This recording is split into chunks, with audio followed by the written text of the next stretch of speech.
All right, what's going on here? Let's see. We got decent light. How's it going, DMR dude? Where are you from, man? Gus McRae. Gus McRae thinks DMR dude is a bum, apparently. You guys are awesome. Merry Christmas, man. You guys doing anything fun for the holidays?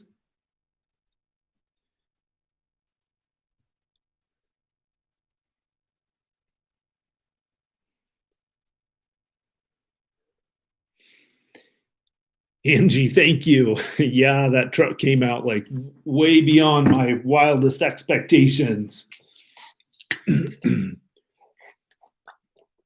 Tex Pat, my man Don, how's it going? My fellow desert dweller. One of these days, in Tex Pat are going to be living in a little dugout out in the middle of the desert somewhere out there. Adam Davidson, sup, my friend? Diane, how's it going? Carol, how's it going? You like the hat? Thank you. DMR dude, staying put and staying safe. All right, my man. Southern Edge, how's it going? Black Pearl Voyager, long time no talk to. Hello and Merry Christmas. Yeah, everybody say hi to my friends Ted and Monica. Black Pearl Voyager on Instagram. Campfire 52, Sunday school, preach to us. All right, I'll preach to you, brother. I'll see if I can come up with something worth listening to anyway. Dirt Bandit Outdoors, how's it going, my friend? Set Aside, Andrea C. from Texas.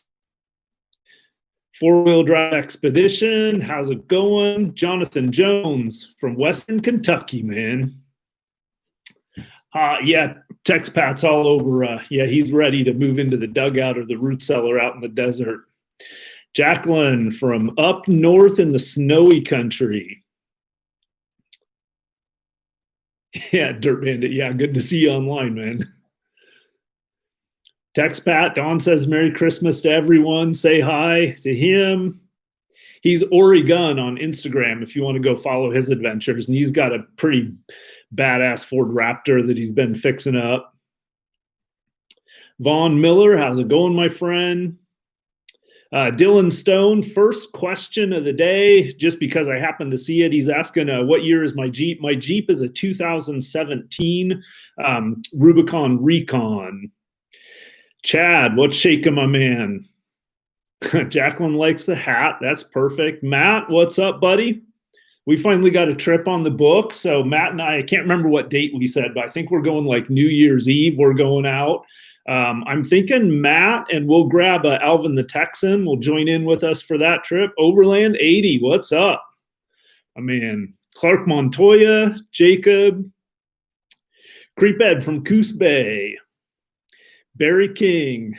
Is that the naughty hat? No, man, this is a nice hat. I've been good this year. Yeah, I don't know how long I'll be able to wear the hat. It's kind of warm in here. I might have to turn the heater down too. Scott from Northwest Tacoma. Jacob. Some snow videos, man. If we get some snow around here, you'll get some. I got a little on one of my last trips, but we haven't had a lot of snow yet. Randy Friedrichsen, he says he's new to my channel. Welcome, my friend. Oh, you live in Redmond. You're a local boy. Well, welcome. I hope you find some videos that you like. Tailhook Actual. What's up, my friend?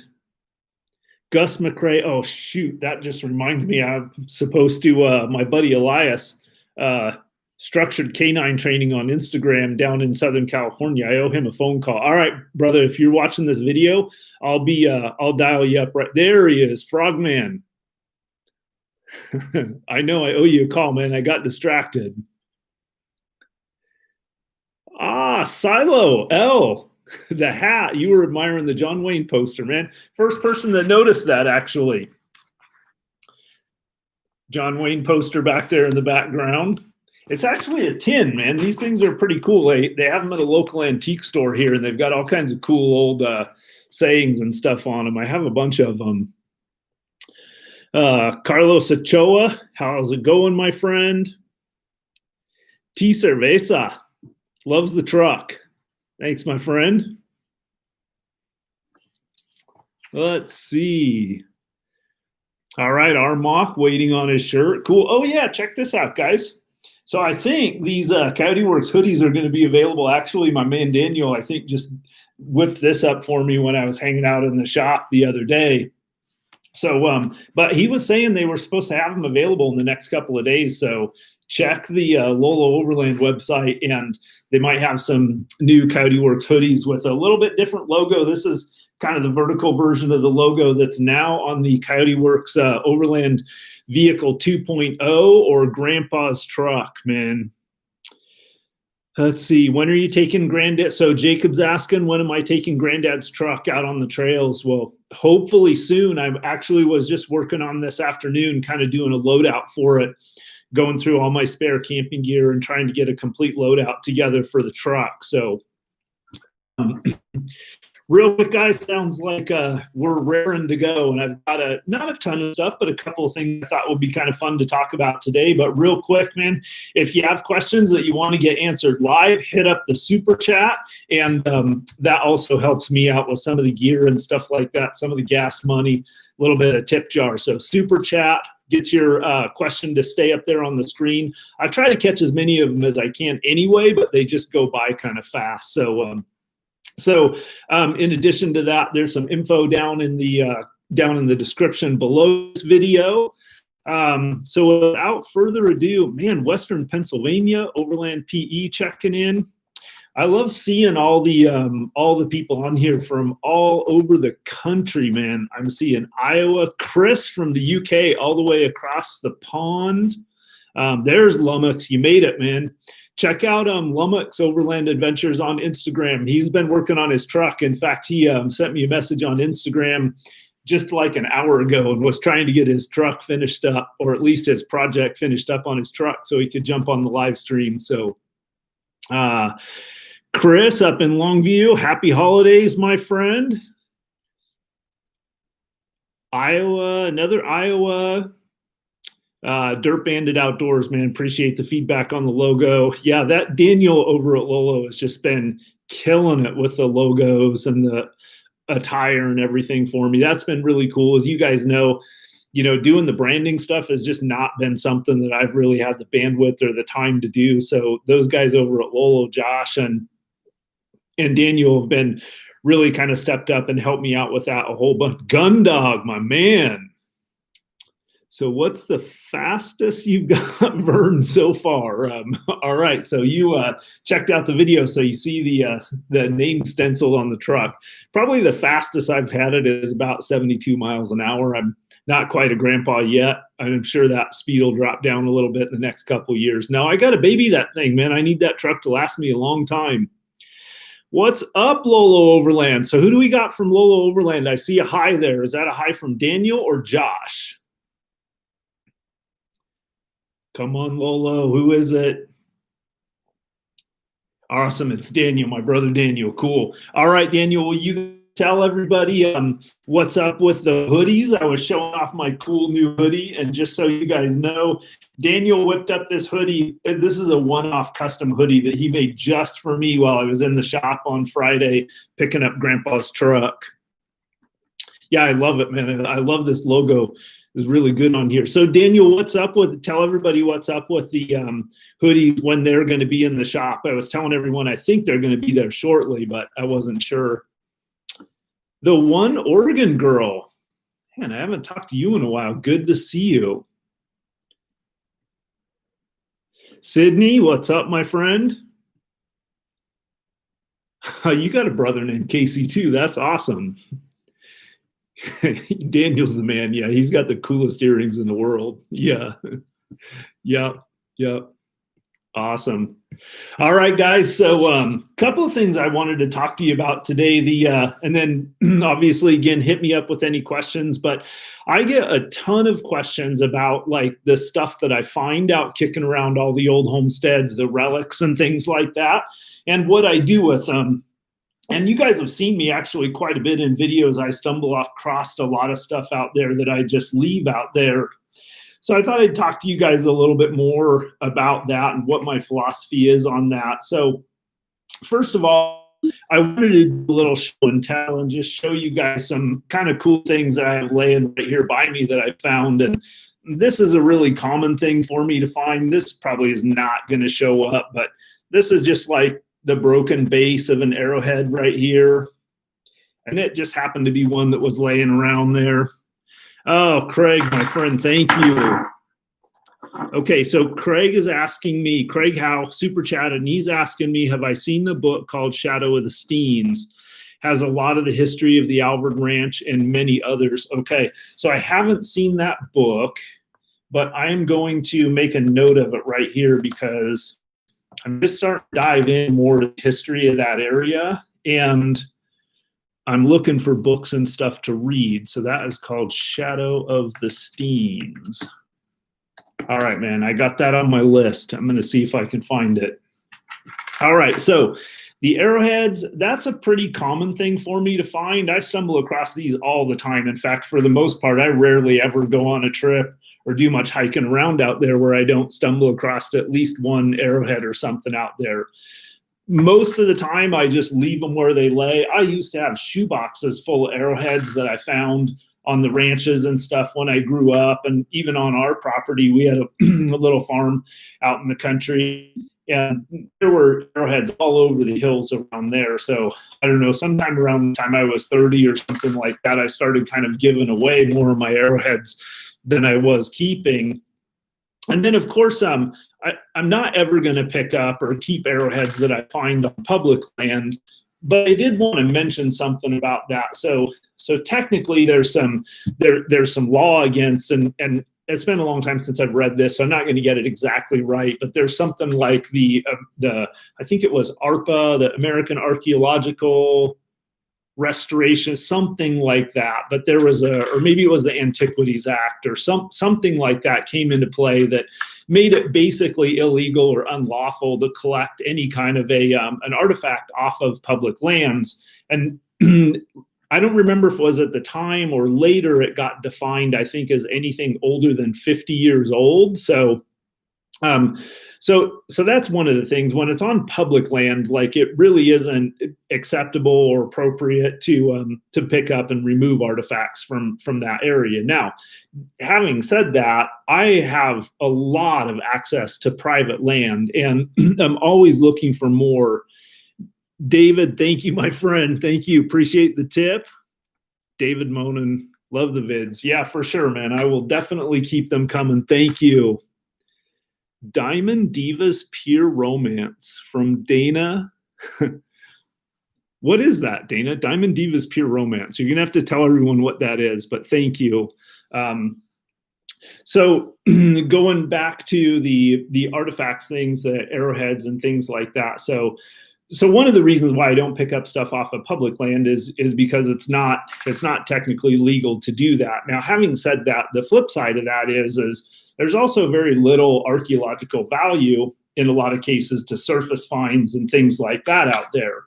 So that's why sometimes when I do find things on private land, I will collect things and pick them up. But mostly anymore, what I do is I collect things to give to other people. So I don't really keep much anymore, because if I did, I would just have boxes and boxes and boxes of stuff. And honestly, it's just not really my thing. Like, I'm much more of a finder and much less of a keeper. Like, I really like the thrill of finding stuff out there, of learning more about the history and everything. But I'm not really that into, like, I'm not a hoarder. I'm not into collecting stuff or anything like that. A few souvenirs here and there from a really memorable place or something like that when it's appropriate is about all that I do.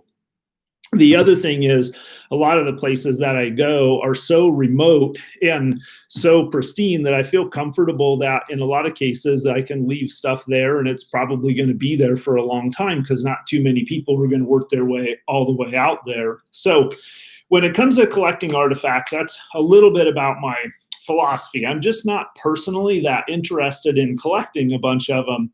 You see, like, a few things, I love, like, old trash, old cans, old bottles, stuff like that. I really love. For the most part, it's stuff that doesn't really have any value, but it's stuff that to me, it just gives insight into what was going on with those people. So having said all that, though, there are some things that I find that are pretty cool. So the Arrowheads is obviously the natives version of a projectile point or a weapon, but I also love finding old cartridge cases.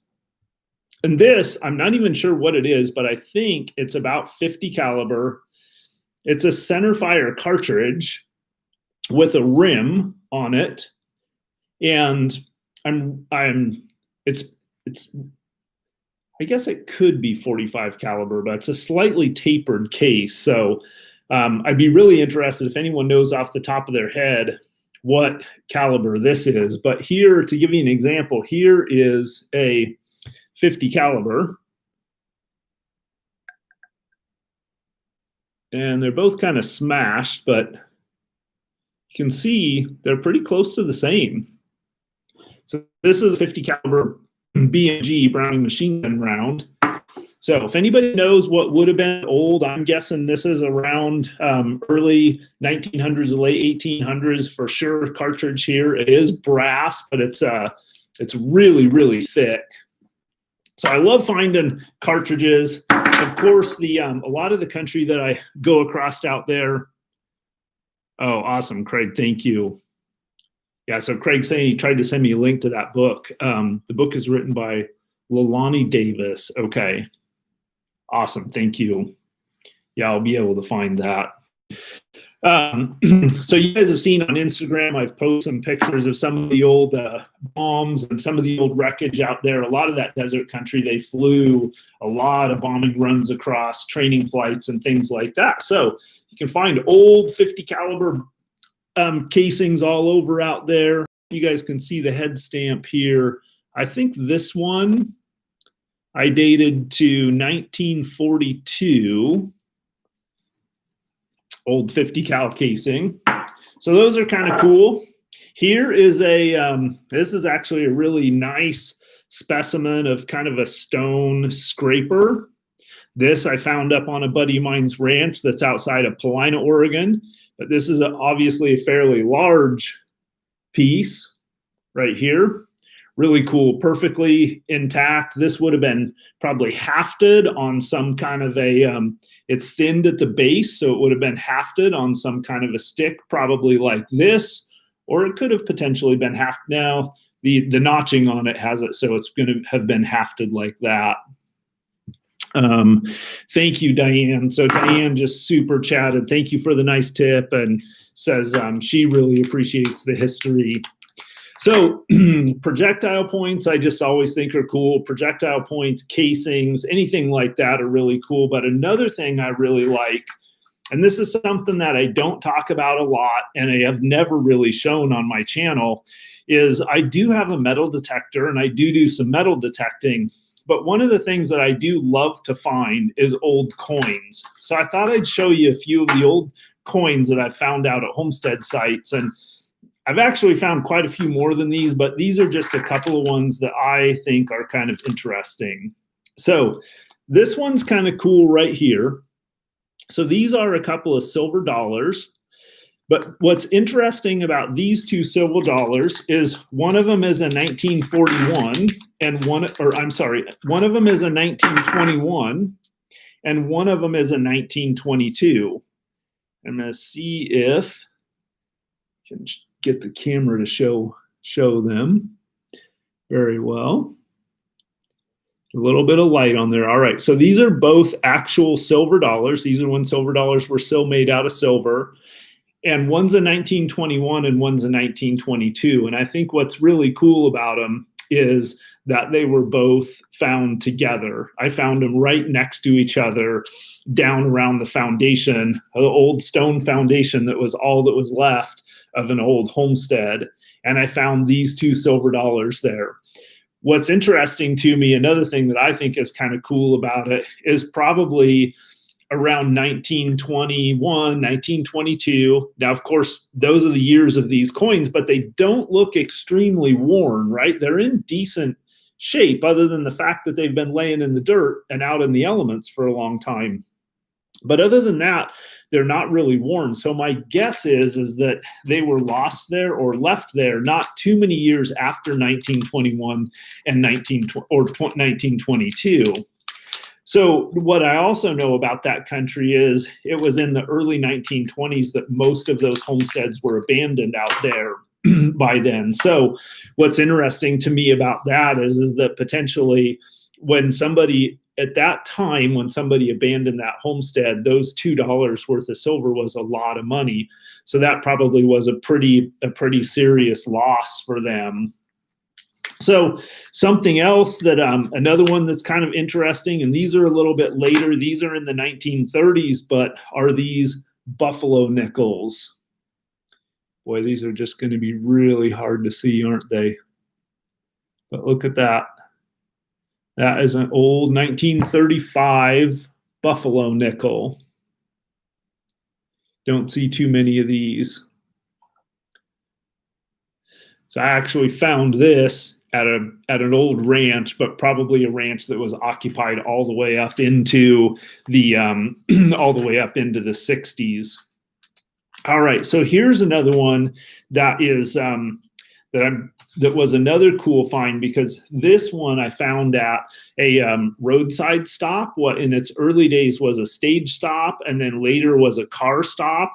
But by the early 1900s had been abandoned. So this is pretty cool. This is another silver dollar. Now that structure burned, and this coin, this silver dollar, is tarnished from the fire. And I actually cleaned it up quite a bit, but I found it kind of down in the soil. It had obviously been burned in that fire at some point. And the date on this is 1896. So this is an 1896, and as you guys can see, it's not extremely worn. It's definitely not in pristine condition, but it was in a fire too. The structure burned down around it. But it's a 1896, so that means this potentially was lost there kind of towards the end of the useful occupation of that. Probably before the first vehicle, though, ever went there. So this coin came from the time this coin was lost there on that site when it was still servicing probably, you know, buckboards and stagecoaches and Pony Express and all of that stuff. So that's pretty cool. That's a 1896. Another couple of interesting ones here. So these are, I have to take them out of here. Okay, so there we go. So these are all Barbers. So this is a Barber dime, a Barber quarter, and a Barber half dollar, a Barber 50-cent piece. But now these are more typical of a lot of the homestead era, and these are all pre-1800s. I actually took some pictures of these on my phone because I see that it's really hard to see the dates on them. So let me see. Yeah, actually, I'm going to have to do this again. I lost the dates.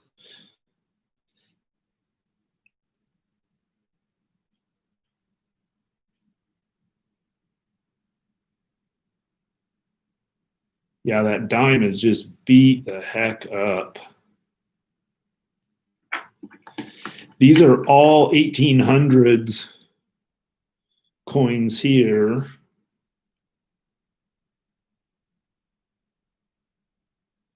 Okay, I should be able to see the date on this one. Oh, this one's actually newer. So this Barber dime is newer. This is 1915. But I wanted to show you guys how worn it is. See how flat, how worn it is? A lot of the coins from back in that era that I find are like this. Like they're just wore out. Look at this half dollar here.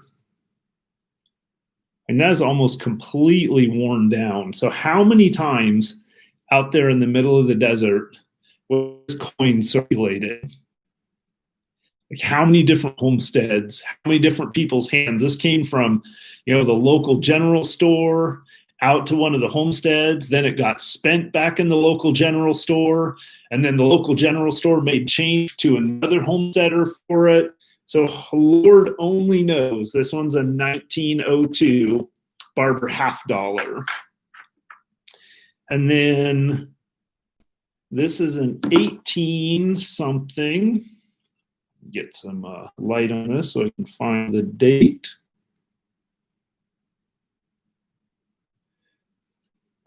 This one is 1899. It's an 1899 Barber quarter.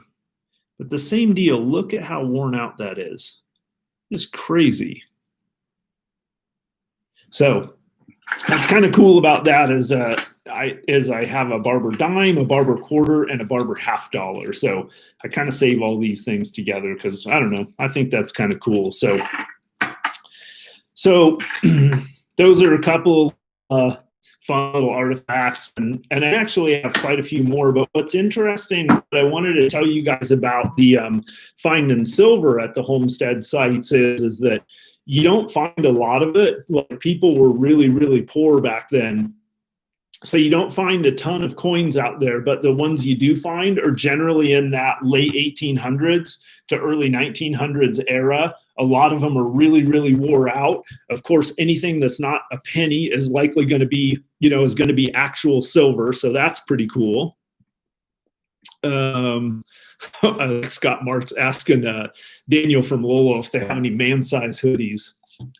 So other things that I love to find, I know I showed you guys a little bit of this kind of stuff last week, but you look up there and like the old coffee can and stuff like that. One of those bottles is from like the Astoria Bottling Company over on the Oregon coast. And so any kind of stuff that I can find that has writing and dates on it, I really like. But there are some things that I do keep, and mostly it's going to be from the places that I find on private land. Another thing is a lot of the places that I find on private land have a lot more artifacts and relics at them there. A lot of them have been inaccessible for a long time. So and to go back to and talk a little bit about, because a lot of people ask me about the metal detector and why I don't metal detect, or a lot of people ask me or suggest that I should get a metal detector. And I do, in fact, have a metal detector, and I do, in fact, use it sometimes. But interestingly enough, a lot of these coins I actually find right on the surface. Like, what happens is over time, the water comes and washes the top layer of soil off, and you get really used to picking out things in the ground that are not, that are an unnatural shape, that don't belong out there in that environment. So any questions on the topic of artifacts, anything like that? Looks like somebody commented on, oh, that's a comment on my YouTube channel. What's the most unique artifact that I've ever found? Probably the most unique, and I actually found this in town. I was metal detecting under a parking lot of where, so there'd been a parking lot there for a long time, but it was an old historic area of town, and the paving was up. So I was able to go in there and do some metal detecting, and I found the barrel and part of the cylinder and everything of an old revolver. So that was definitely one of the coolest things. I mean, it was totally rusted and everything, but it was still recognizable and everything as a pistol. I think it was one of those old break action pistols, like a revolver that broke open, so you could then replace the cylinder in it. That was pretty cool. Camping Mike and K9 Buddy, Merry Christmas to you guys out there in the Arizona desert somewhere. Let's see, have I found any cave or rock drawings art? So yeah, yep. So somebody's asking me if I found any cave or rock drawings, and yes, I have. I've actually found quite a few of them. Oh yeah, and then Southern Edge asked if I found any knives or guns. I've actually found several knives. One of my videos, not too long ago, I actually found a knife in that video, showed it. It might have been like a year ago or something. I was just walking out across the desert and found that knife right on the surface. It was really old, like that kind of butcher style knife that a lot of the old cowboys and people out there exploring across the desert used to carry. Really, really old one. Let's see, what else do we got? So Black Pearl Voyager is asking, why are they called Barber coins? So this is where I'm a little bit weak, but what I think what I remember is that is the name of the artist that designed them. I think that, you know, it was traditional, I think, at times back in the day for coins to be designed by certain artists of the time, and then sometimes they got named after that artist. Oh, Daniel, my brother's saying Lolo and Coyote Patch is coming soon.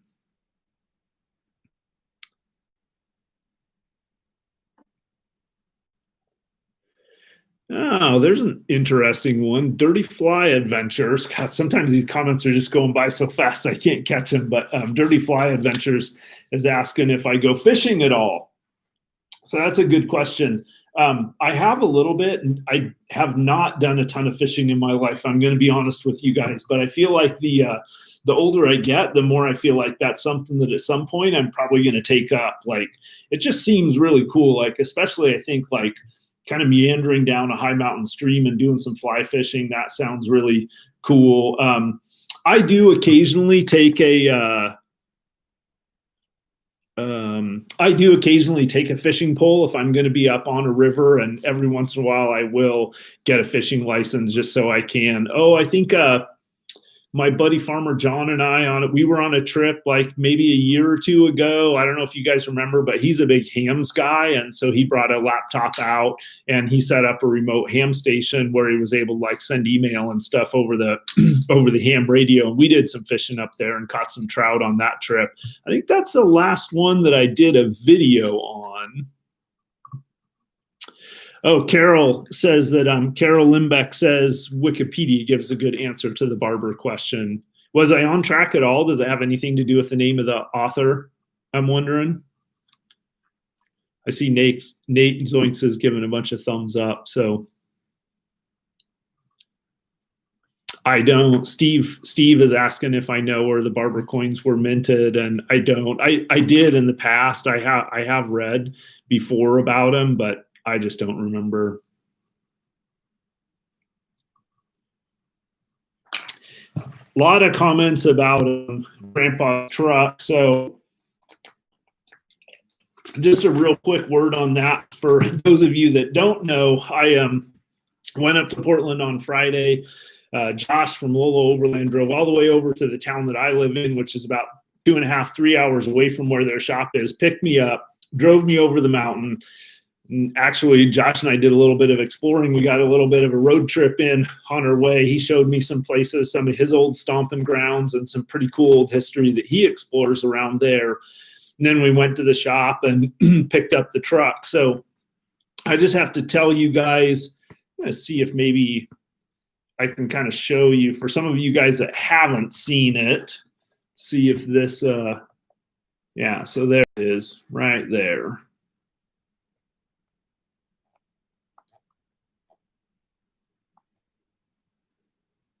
That Daniel killed it with the graphics. I mean, everything is just super perfect on that truck.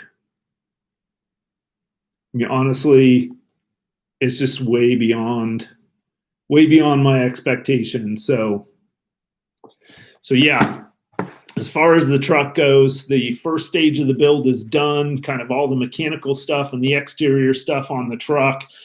Huge shout out and thanks to the guys up at Lolo Overland, Josh, Tony, Travis, even Augustine, the official taco maker of the shop, Daniel on the graphics and everything. I think Daniel was working on putting graphics on that truck like literally up until the moment that I rolled into the shop. All right, Charlie Foxtrot, how's it going, my friend? Good to see you again. And Charlie Foxtrot's got a question. He's asking if I use Onyx Off-Road. I have not used that yet, but let me know if it's something I should look into. Typically, I use Gaia GPS and Backcountry Navigator. Those have been the two apps that I've used the most as far as for GPS, route planning, saving all my tracks and waypoints and stuff like that. So I haven't used Onyx Off-Road, but it seems like I'm hearing more and more about it. So maybe at some point it's going to be worth checking out for me. So as far as the truck goes, man, those guys at Lolo knocked it out of the park on that. I'm really, really excited to get it out into service. Basically everything's done to it that I wanted to do. Well, actually, way more is done to it than I even was planning on doing to make it serviceable and really start using it on some trips.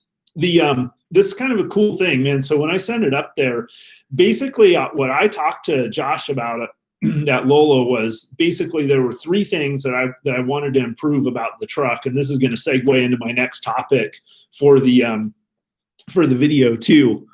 Holy smokes, Campin' Mike and K9 Buddy, Merry Christmas to me, man.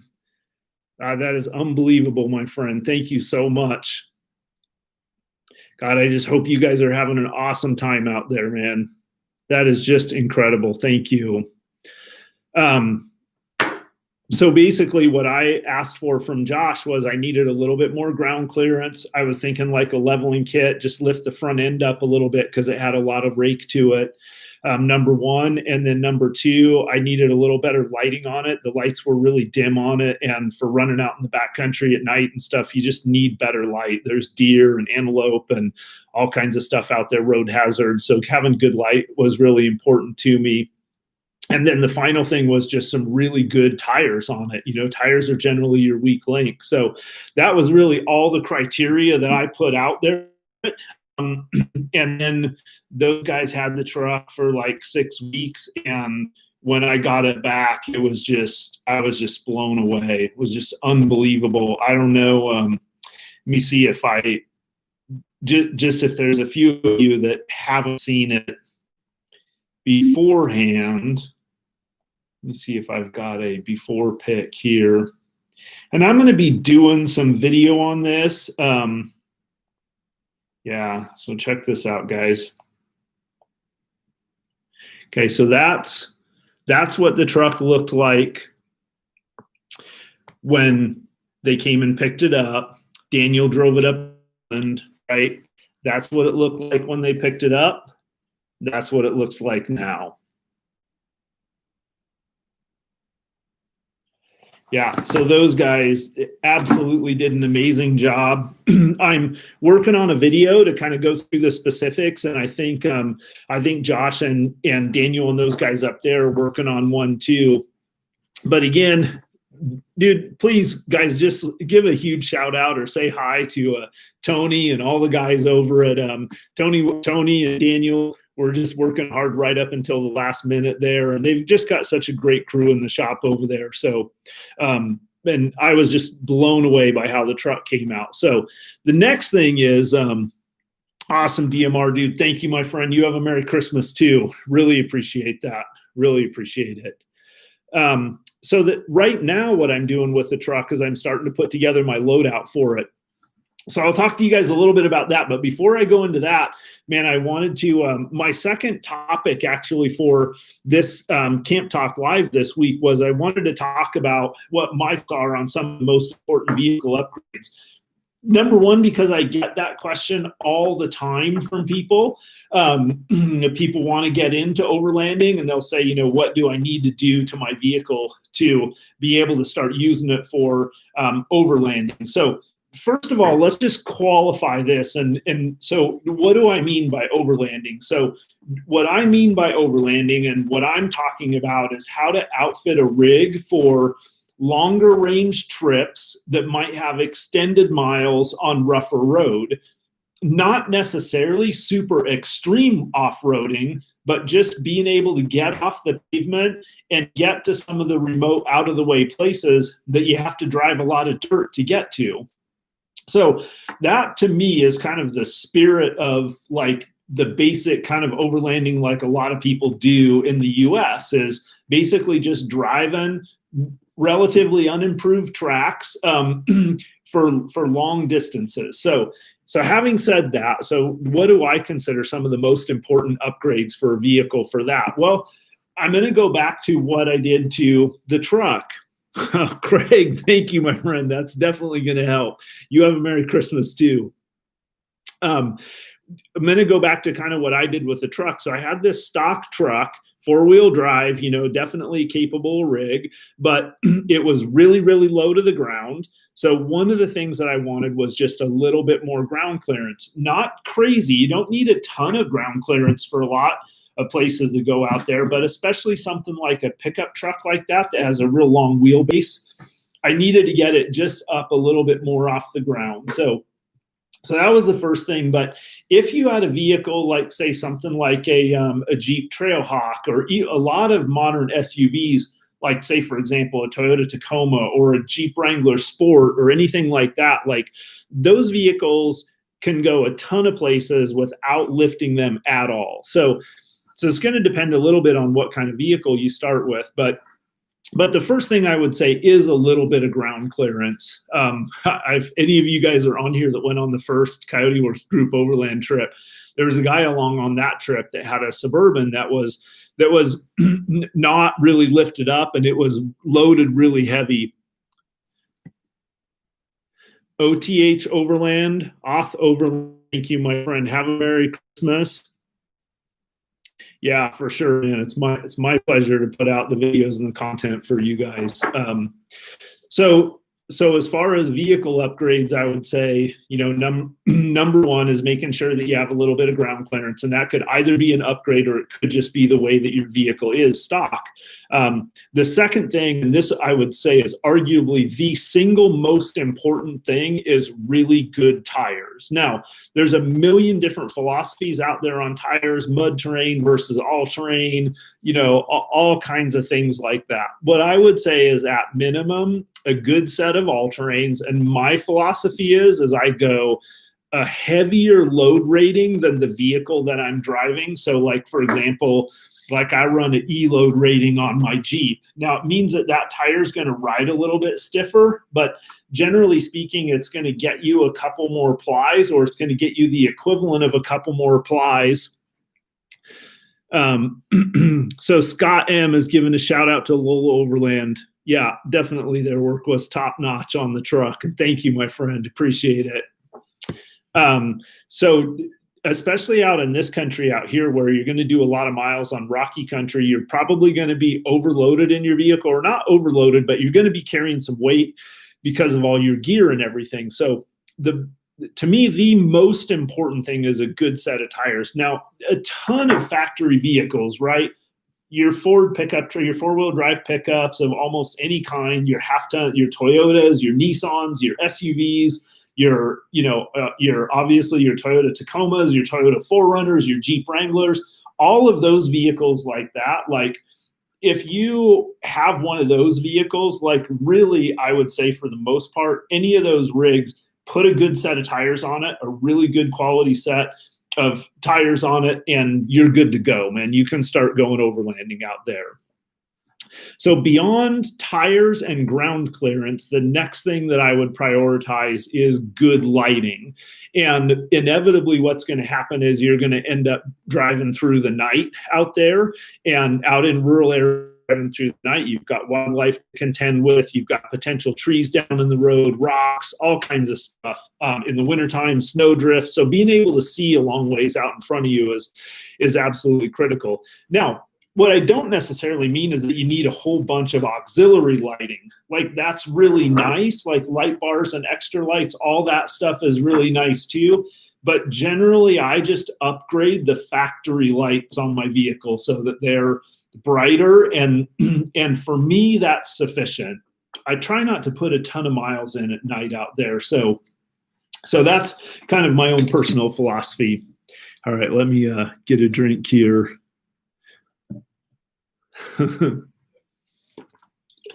So one thing that you guys will notice is that I don't really do a lot of modifications to my vehicles for the most part. Like my Jeep, again, that Josh and the guys up at Lolo have worked on. I mean, literally the only modifications to my Jeep.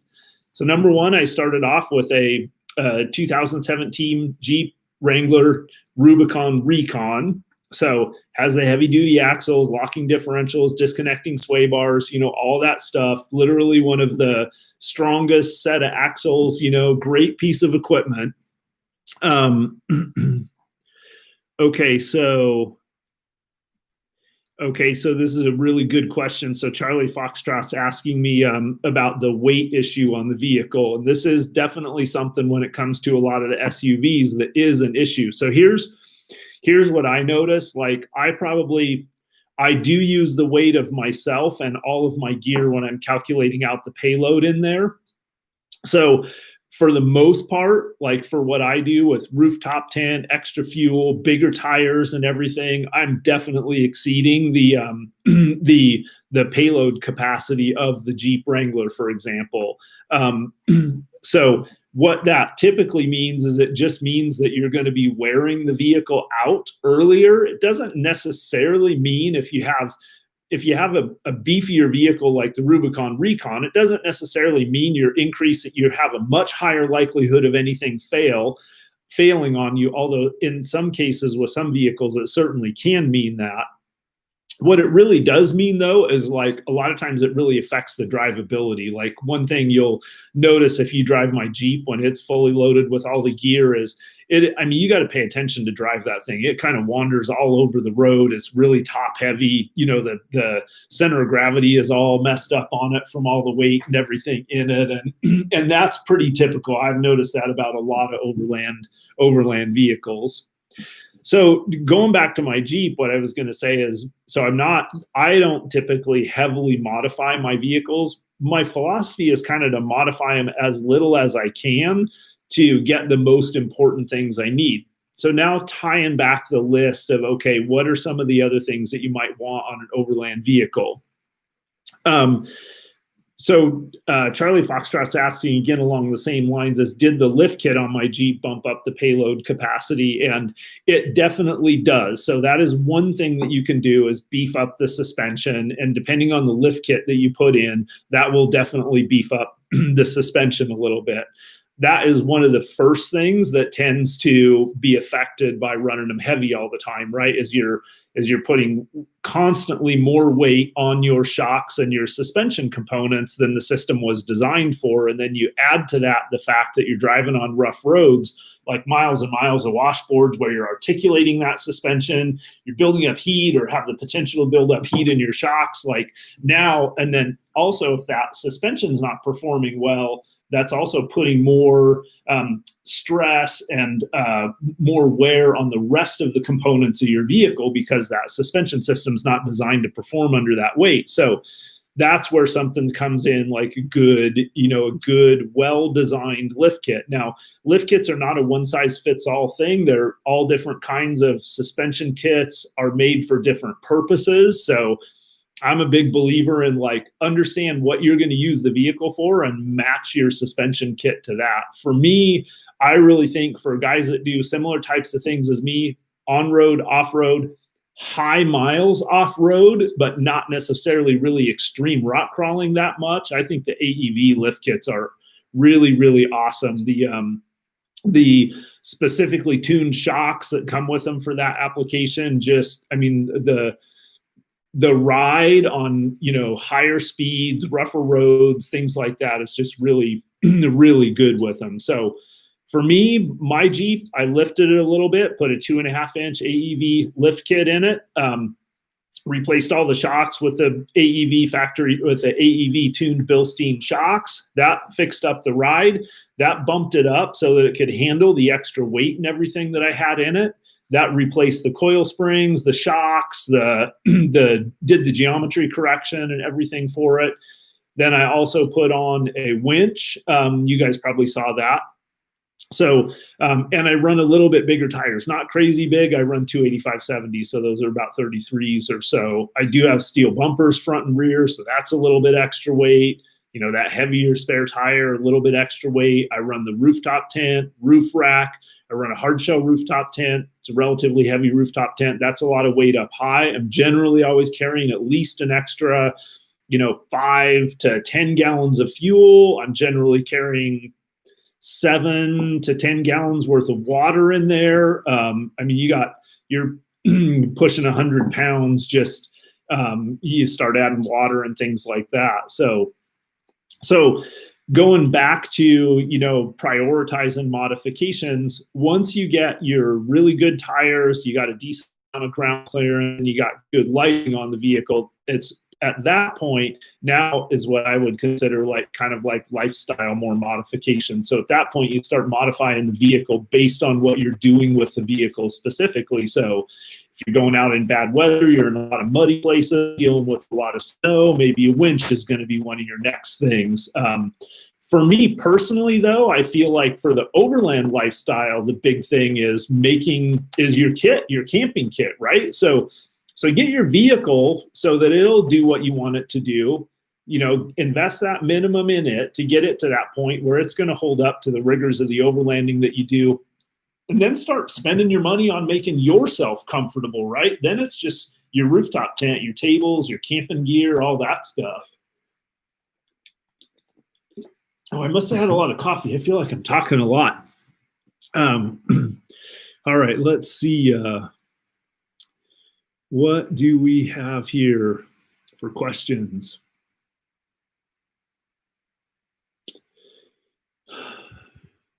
Sharkopotamus is asking, that's a really interesting question. Do I have a favorite place to see the mountain bluebirds? I really like to see them out in the desert. Around here, we see them out in the kind of the juniper highlands and the sagebrush areas out there. I love seeing them in the afternoons when the sun's hitting them, and the blue is just so vivid and everything on them.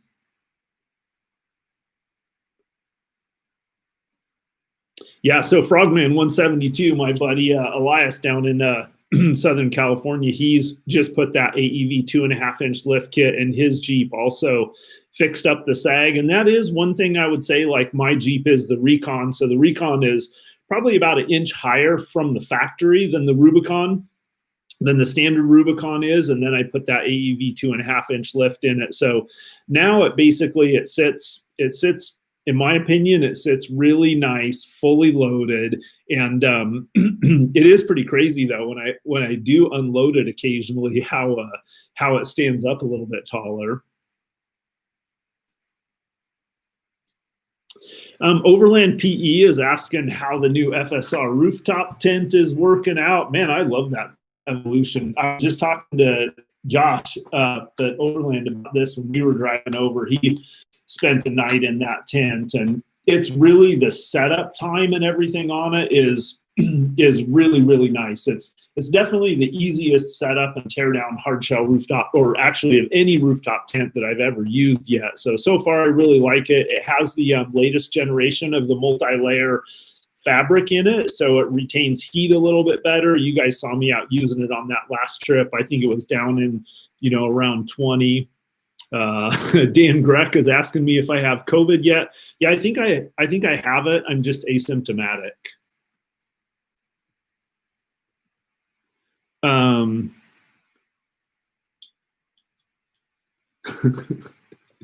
I don't. Charlie Foxtrot. Okay, when you upgrade tires, did you upgrade wheels with bead locks? So I've never run actual bead locks. Honestly, I don't know much about them. I know some of the more extreme kind of rock crawling off-road guys run them. I personally, I'll air down, and this I think also helps when I run like an E-rated tire, is I'll be able to air down all the way down to like 15, 17 PSI in that E-rated tire, like in my Jeep, and I can get my nice soft ride. Actually, I rarely ever go down that low. Usually I'll go right around 20 PSI, gives me the kind of ride that I like out there. So I've never run bead lockers. I don't know, maybe someday I'll get to build a really cool, like crazy off-road vehicle, and we'll do that.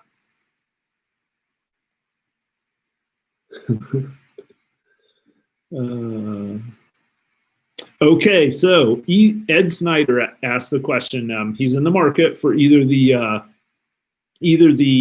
Odyssey or the Expedition FSR rooftop tent. I'm assuming you mean the Odyssey or the Evolution. So those are the two hard shells. So here's the big difference between those two tents. The Odyssey series tent, a little bit less expensive. The way that it opens this way, and then so the hard top sits vertical like this along one side.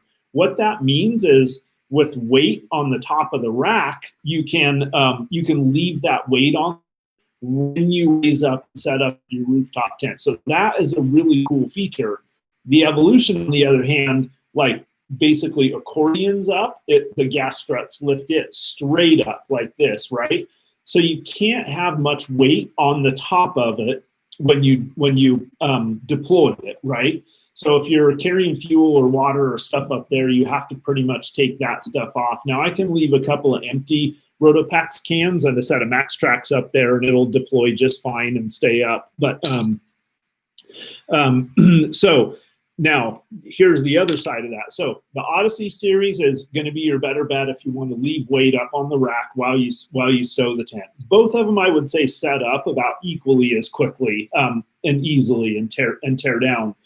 The big difference in my mind, and this is the reason why I really lean towards the Evolution, is the Odyssey series is so thin that you can't really leave bedding inside it.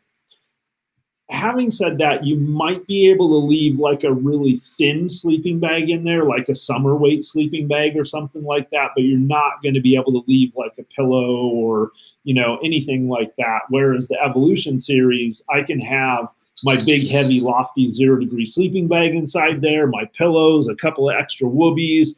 I can basically have all of my sleeping gear that I leave up in the Evolution tent all the time. And for me, that's a huge help. That's a big benefit for two reasons. One, it saves me all that time of putting it up there and hauling it back down when I'm tearing down. But the second thing is it frees up all that extra space inside my vehicle. Now I don't have that inside the passenger compartment of my vehicle. So if you think about it, your sleeping bag, your pillows, a couple of extra blankets. In my case, I use those poncho liners or whoobies. All of that takes up a pretty decent amount of space. So being able to have that out of my vehicle and up in the rooftop tent is good. So for me, the Evolution gets the nod. It is more expensive. So is that extra cost worth that?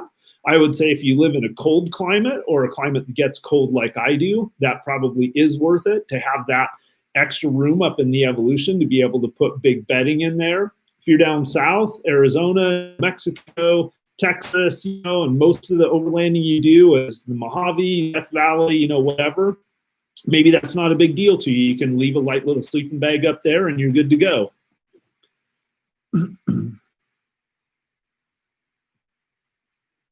All right, what else do we got?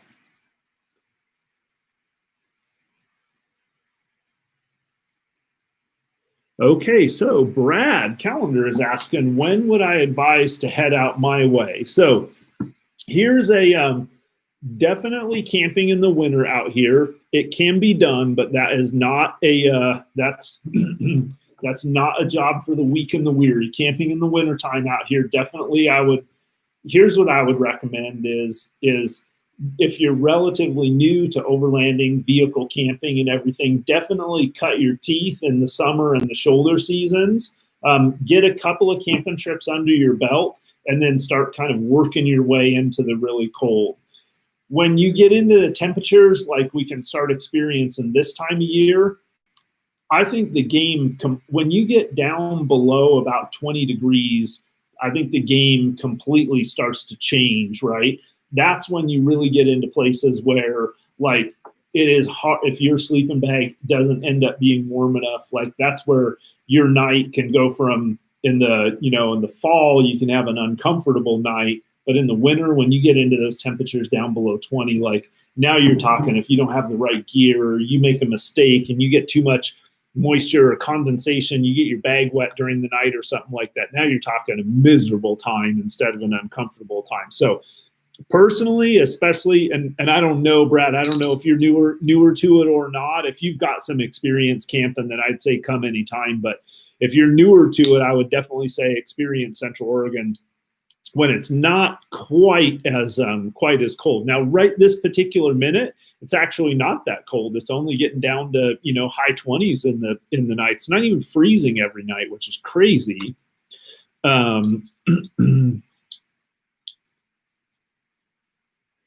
So John's saying 25 below the big zero is possible in our area. Yeah, I mean, I usually have a couple of trips every winter that are well below zero. you know, it's not that uncommon for me to hit -10, -12, -20 for a trip or two during the winter. But you definitely got to be on your game when temperatures are like that. Yeah, so Patty's saying that the first winter camp she did, 2 bags for summer, yeah, resulted in cold campers. Yeah, that's true. Yeah. Merry Christmas, Chuck. I appreciate that, my friend. Okay, so Chuck is also asking, he said Merry Christmas, and he's thinking about getting a new chainsaw, and he's asking me how I like that battery-powered Makita. Freaking hands down, one of the best investments that I've ever made is that battery-powered chainsaw. So I have the Makita 18-volt. I got the one with a 16-inch bar, or I got a 16-inch bar on it, and I have an extra set of batteries for it. So that I don't know why. For years and years, I didn't carry a chainsaw because I didn't want to deal with the gas. I didn't want to deal with the oil. I didn't want to deal with, you know, it seems like no matter what you do, your chainsaw is going to make the inside of your rig smell like gas, or I'm bolting it to the outside of my rig somewhere. So I just didn't waste my time with chainsaws for a long time. And I was kind of watching the electrics get better and better and better.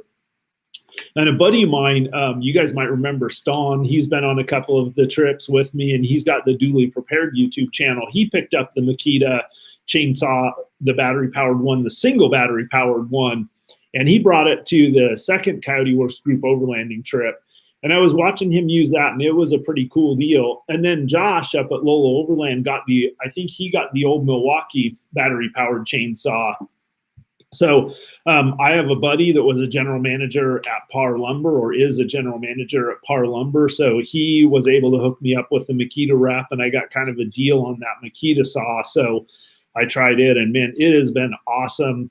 I get out of one set of batteries, like I can cut and process all the firewood I need for a good solid 2 winter nights of campfire, and probably even 3. And still have enough battery left over if I had to saw a tree out of the way on my way out or something like that. So I basically how I use it is I take both my sets of batteries, and when I run out of the set of batteries that's in it, or theoretically this is what I would do. I've never ran the set of batteries that's in it completely dead on a trip yet. But if I ran the set of batteries in it dead, I would switch to the second set of batteries and then not use it anymore and just save it for emergencies, because then you get a big old 4-foot in diameter ponderosa pine tree fall across the road out there, and I'm going to need a full set of batteries to chipmunk chew my way through that thing. So yeah, I mean, I would say that. Craig Holmes says Makita makes a good rechargeable coffee maker. I'm going to have to check that out. And then Brad's also asking, when is my next Coyote Works? And I'm thinking he's asking about the group overland trip. Yeah, there he goes. Sorry, trip. Yeah, Brad, man, I hope to get one in the spring. And I'm about to the point where I'm going to say that regardless of what's going on, I'm going to find a way to do some kind of a Coyote Works group overland trip in the spring, man. The challenges with the size is finding a place for it. So I got to kind of get that worked out. I'm really, really trying to rat hole and save money. There's a couple of really remote pieces of property out in the Burns area that I'd love to try to pull that together. I don't know if I can do it by spring, but I'm looking and I'm saving every single penny that I have for that. So if I can pull the trigger on a piece of land, we can do it absolutely for sure. Otherwise, we might have to do kind of an impromptu one. But oh, and then Sharkopotamus is asking, will I make a special trip to video the Kygers? That's an interesting thought. It does seem like people enjoy seeing the Mustangs, and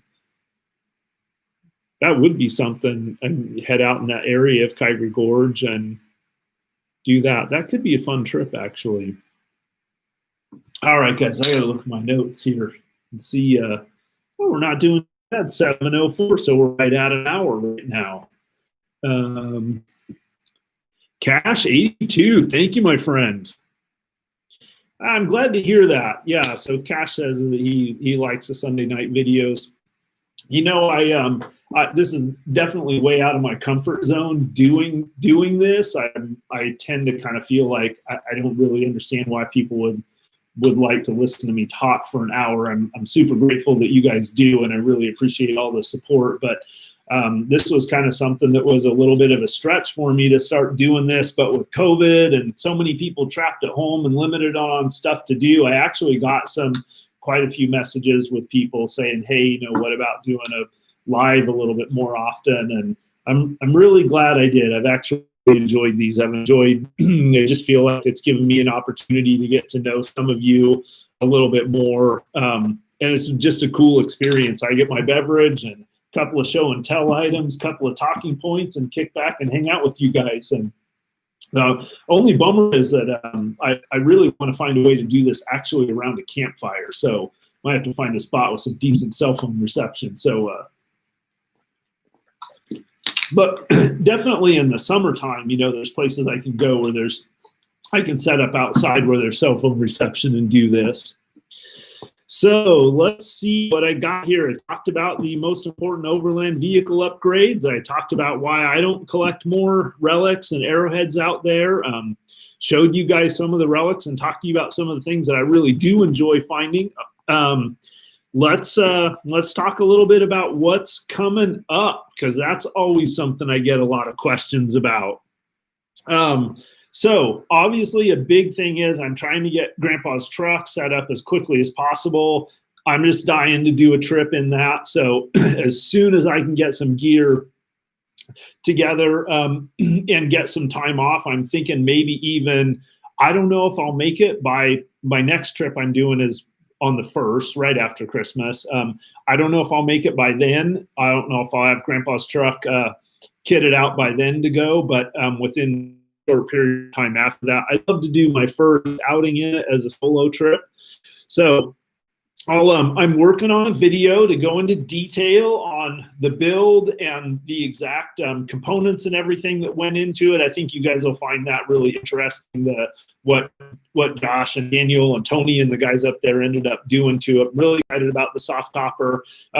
But I'm also really excited to kind of experiment around with how to camp out of that thing. And one of the things I've been wanting to do with that truck for a long time that you guys are going to see is we're going to start doing some old school camping. And I've got some older school camping gear. And back when I was a lot younger, before I had rooftop tents and stuff like that, I used to camp out of the back of the pickup truck. So I'm really looking forward to some videos. What I'm hoping is I'd like to be able to inspire some other guys who don't maybe have fancy overlanding rigs or anything to just throw gear in the back of a pickup truck and go out there, because I did that for years and years and years.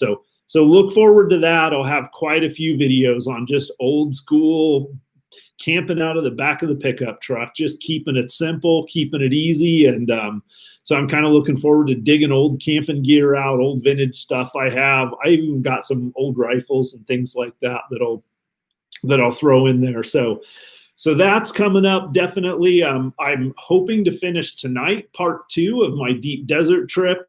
Released part 1 of about a week and a half ago. With a little luck, I'll get that finished tonight.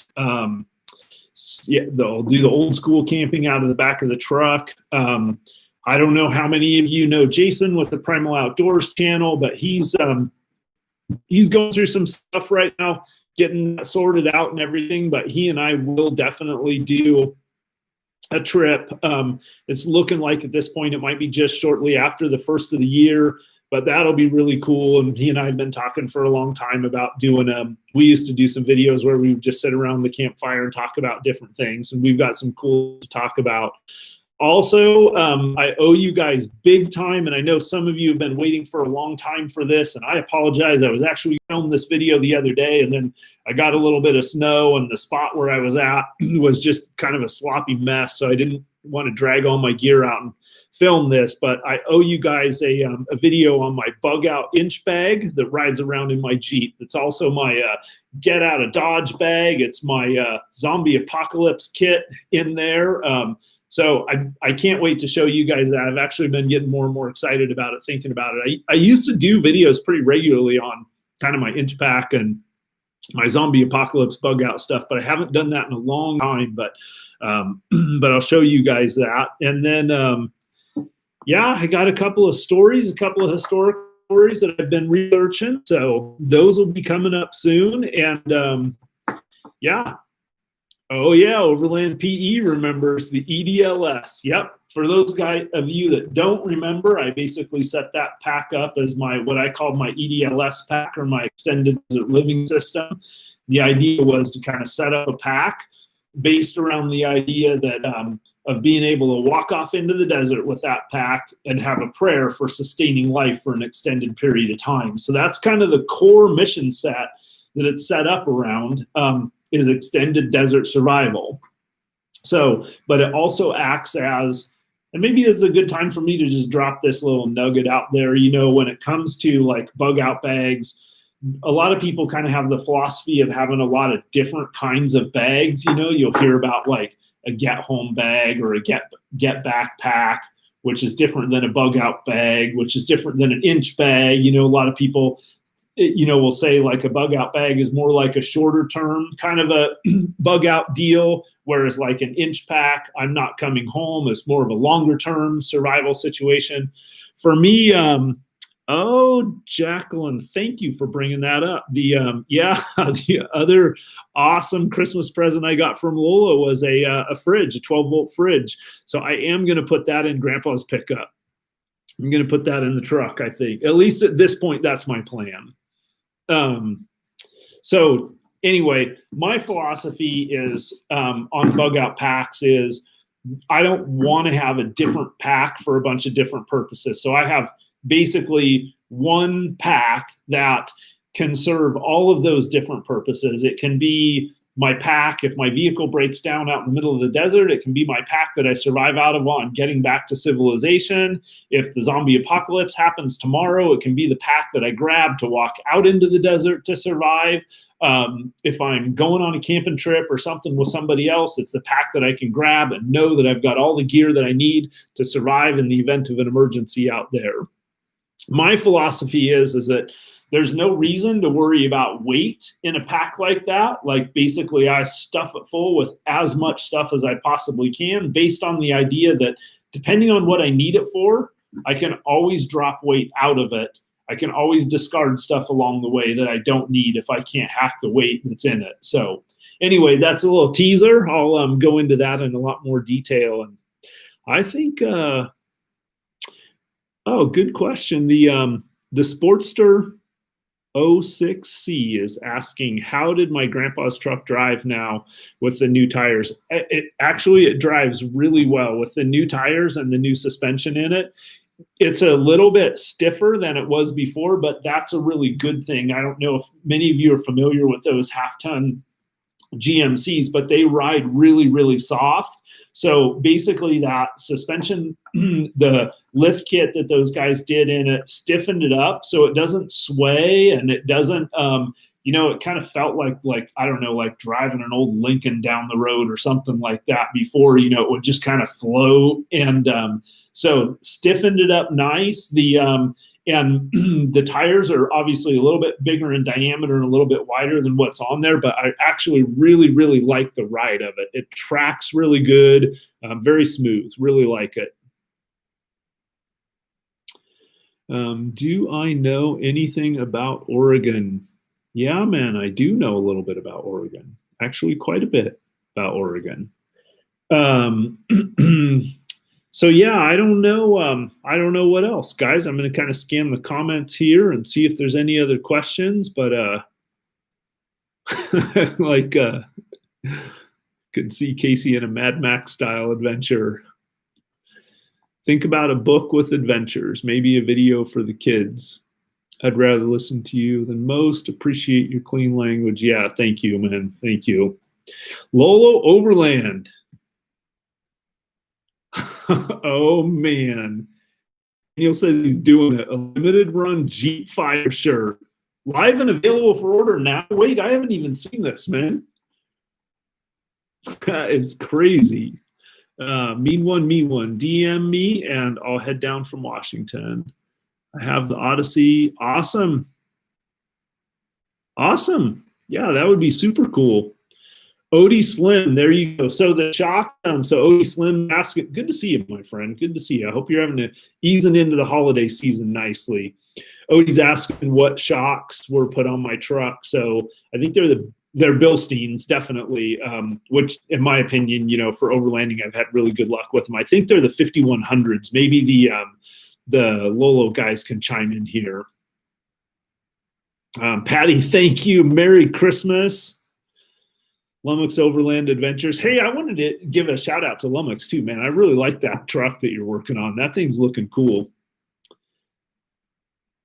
Oh man, Frogman 172 is asking me about my bathroom habits in the field, man. There's some stuff that we just don't talk about, man.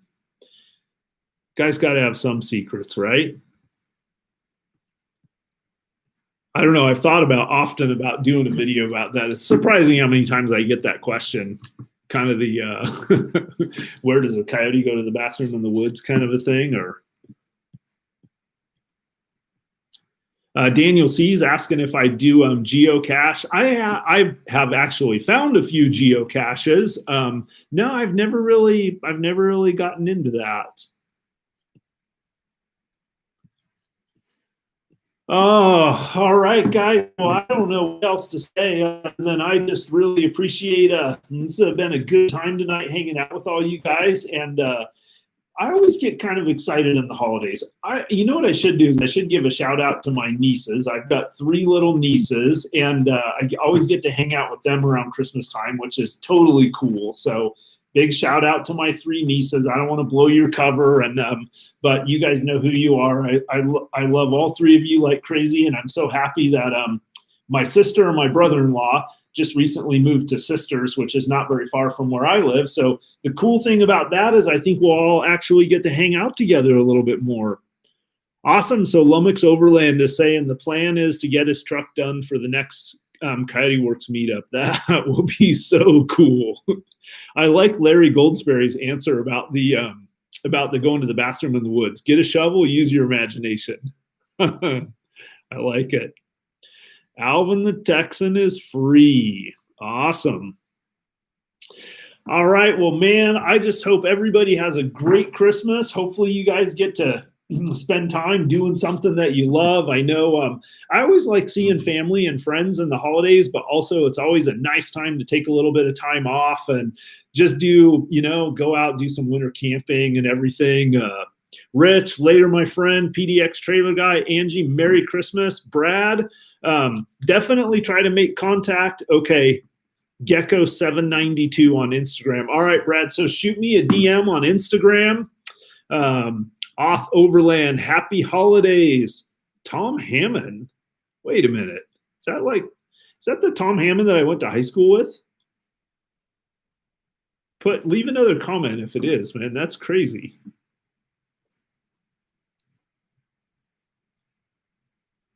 There's a guy on here. Anyway, Merry Christmas, everyone. Rich, Merry Christmas. Tell Denise Merry Christmas. Matt, you're going to get to see Grandpa's truck really soon, man. I'm going to try to get it together for our trip. Scott M, Merry Christmas. Jacqueline, Merry Christmas. Sharkopotamus, Campfire 52. JK Ranger, Merry Christmas. I will keep the videos coming, my friend. I've actually got a bunch of stuff in the can. I just got to get the time to edit, man. Mike May from the West, but in the Midwest now. Thank you, my friend. Hope you're enjoying following the travels. Tommy, good to hear from you, my friend. I'm wondering if you're still up in the Tri-Cities. Scott, Merry Christmas. Swamp Fox, Merry Christmas. Matt, Brad, Lummox Overland Adventures. Daniel Tolman, Jacqueline, Carol, Lola Overland, Odie Slim, Spicy Copper. All right, you guys. Merry Christmas, everyone. Thank you so much. I appreciate the well wishes. I look forward to hanging out with you guys again, but it looks like I will see you. I'll see all you guys after Christmas. So for now, Coyote Works out. May your holidays be the absolute best, and I'll see you guys on the next adventure.